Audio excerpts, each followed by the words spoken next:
La question posée à François Hollande était très simple. Allait-il faire oublier la flèche décochée par Martine Aubry? Vous savez, cette flèche citant sa propre grand-mère, quand c'est flou, c'est qu'il y a un loup. Les propos de François Hollande hier soir ont-ils montré qu'il y avait un loup, qu'il n'y en avait pas?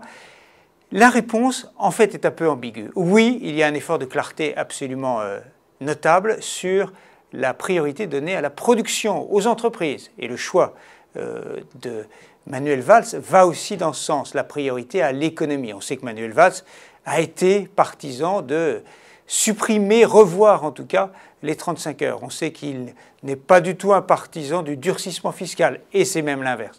De ce côté-là, les choses sont relativement simples. En revanche, il y a peut-être un loup sur deux sujets. On note quand même que François Hollande hier soir n'a pas parlé des 50 milliards d'économies. Il a évoqué les économies, mais d'une manière un peu vague, sans citer ce chiffre qu'il avait cité le 14 janvier.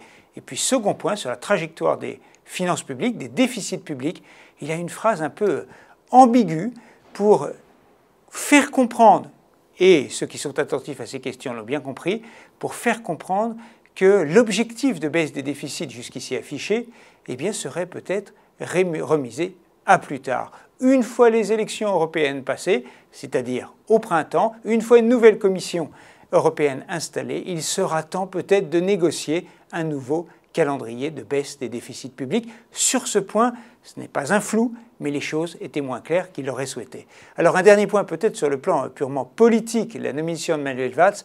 Si on considère que François Hollande était un DRH, le DRH du gouvernement, c'est un joli coup de DRH. Pourquoi? Pour une raison très simple, c'est que Manuel Valls a tout approuvé, il doit réussir son pari, il doit réussir son passage à Matignon s'il veut avoir des ambitions pour plus tard, par exemple 2022.